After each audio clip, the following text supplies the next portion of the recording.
Selamat pagi sahabat Alkitab yang terkasih. Marilah kita mengawali hari ini dengan melakukan perenungan akan firman Tuhan. Bacaan Alkitab kita pada hari ini berasal dari kitab 2 Korintus pasal 5 ayat 11-15. Kami tahu apa artinya takut akan Tuhan, karena itu kami berusaha meyakinkan orang.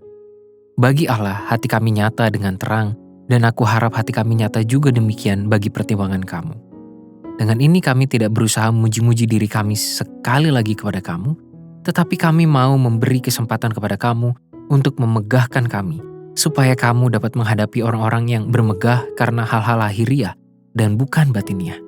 Sebab jika kami tidak menguasai diri, hal itu adalah dalam pelayanan Allah, dan jika kami menguasai diri, hal itu adalah untuk kepentingan kamu. Sebab kasih Kristus yang menguasai kami, karena kami telah mengerti bahwa jika satu orang sudah mati untuk semua orang, maka mereka semua sudah mati.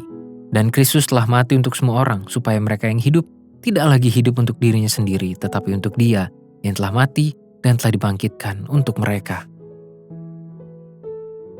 Berat sama dipikul, ringan sama dijinjing, merupakan sebuah peribahasa yang menekankan dampak hidup dalam kebersamaan di tengah sebuah komunitas yang diisi dengan tenggang rasa dan kesediaan untuk memberi diri bagi pihak lain.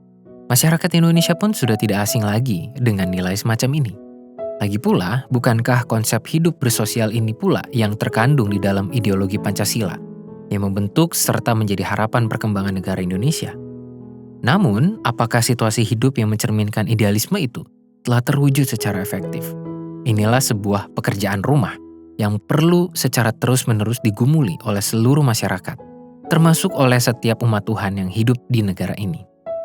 Lalu bagaimana kita sebagai umat Tuhan perlu menggumuli isu ini? Paulus menggunakan tindakan pengorbanan Kristus yang menghadirkan keselamatan bagi semua orang sebagai landasan atau acuan tindakan pelayanan yang ia lakukan kepada jemaat di Korintus. Hal ini ia berikan sebagai salah satu cara untuk melawan para musuh yang ada di dalam jemaat Korintus, atau sebagai cara untuk mempertahankan peran dan kualitas pelayanannya terhadap serangan dari orang-orang yang berusaha untuk menghancurkan eksistensi Paulus beserta segala pengajaran yang telah ia berikan bagi jemaat. Paulus menekankan kepada para jemaat bahwa ia telah menerima banyak pengalaman pahit yang tidak mudah untuk dilakukan sebagai wujud kesungguhan dalam memberikan pelayanan yang murni bagi jemaat, bukan pelayanan yang berisikan banyak maksud terselubung atau tindakan manipulatif. Itulah mengapa Paulus membandingkan dirinya yang memiliki hati yang nyata secara terang di hadapan Tuhan dengan orang-orang yang justru bermegah atas hal-hal lahiriah.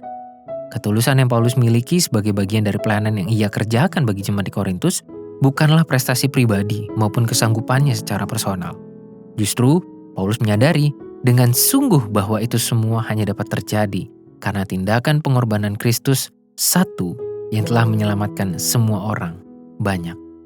Inilah sebuah teladan yang Paulus dapatkan dari Kristus, yakni sebuah kesediaan untuk memberikan diri bagi orang lain dalam kemurnian dan ketulusan hati. Sahabat Alkitab, tulisan Paulus pada perikop ini tidak hanya dapat berfungsi untuk membekali umat Tuhan dalam membangun sikap hidup beriman yang terbatas pada relasi antara manusia dengan Tuhan, maupun tertutup pada relasi antar sesama umat Tuhan. Justru nilai pengajaran yang muncul di dalam tulisan Paulus dapat menolong setiap umat Tuhan untuk semakin memaknai ketuhan nilai hidup berkomunitas sebagai sebuah bangsa yang berpengharapan akan terciptanya kehidupan bersosial yang utuh.